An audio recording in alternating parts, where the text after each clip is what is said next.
There is a reason calm men have always frightened kings, tyrants, and manipulators. They do not rush. They do not react. They do not explain themselves. And because of that, they cannot be easily steered, threatened, or broken. The samurai understood this long before the modern world forgot it. Calm was not a personality trait. It was a form of power. Introduction of principle. In ancient Japan, this state of calm was shaped by Zen, Bushido, and the teachings of warriors like Miyamoto Musashi. Musashi wrote that agitation clouds judgment, while stillness reveals reality. The calm man sees clearly, and what can see clearly cannot be easily controlled. Chapter 1: The Quiet Threat. In feudal Japan, the most dangerous warrior was not the loud one, it was the silent one. The samurai trained to maintain heijoshin, a normal, undisturbed mind, even in the presence of death. This calm was not softness, it was the absence of inner chaos. Control depends on reaction. If a man reacts emotionally, he can be provoked. If he is provoked, he can be predicted. And if he can be predicted, he can be controlled. The samurai eliminated this weakness at its root. Zen training taught warriors to sit with discomfort, to observe fear without obeying it. Through long hours of stillness, they learned something most never do.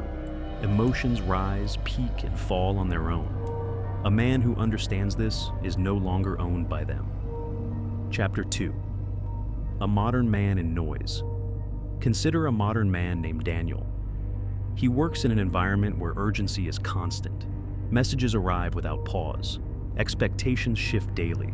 Opinions are loud and endless. For years, Daniel lived in reaction, answering immediately, defending himself, explaining every decision. He felt exhausted, yet oddly powerless. He noticed something unsettling. The more reactive he became, the more others shaped his behavior. Deadlines were imposed on him. Emotional pressure guided his choices. Calm people around him seemed untouched, while he was constantly pulled off balance. One evening, Daniel came across a passage attributed to Musashi. The mind must always be in the state of flowing, for when it stops, it becomes the enemy.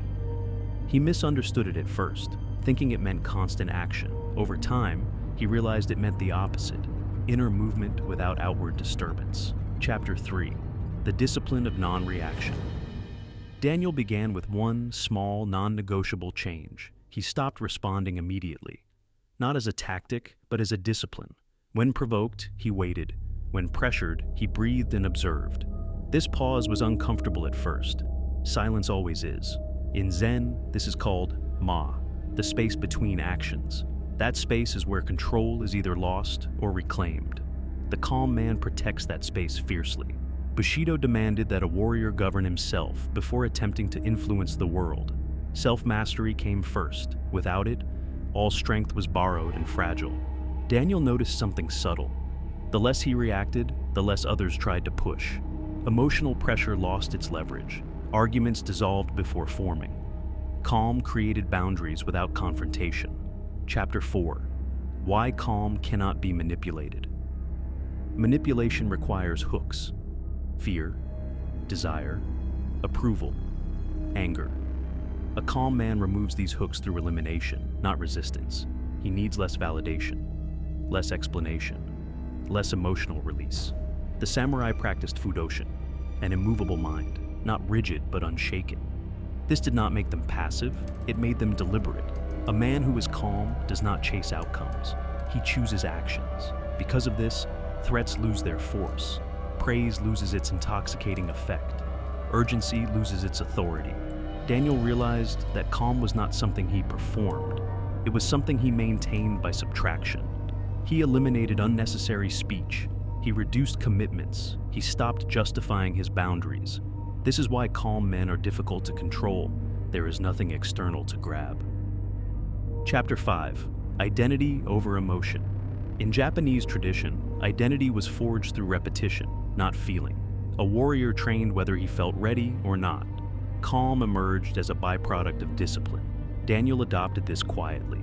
Each day he practiced one simple system: speak less than necessary, move without haste, decide once. These were not affirmations, they were behaviors.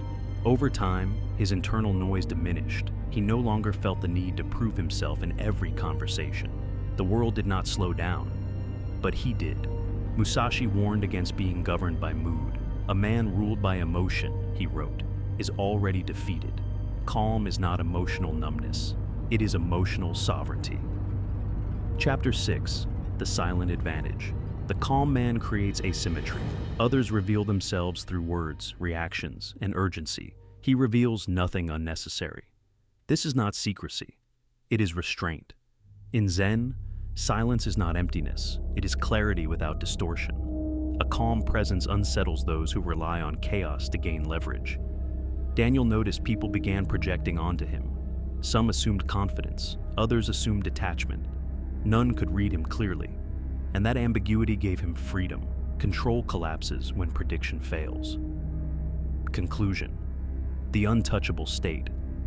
The samurai did not seek calm to appear strong. They sought it to remain free, free from fear, free from manipulation, free from inner disorder. To be calm is to stand outside the currents that move others. It is not withdrawal from life, but mastery within it. When you no longer rush to defend, explain, or react, you remove yourself from the reach of those who would steer you. This is why calm men are difficult to control. They are already governed by discipline, by presence, and by a mind that refuses to be owned.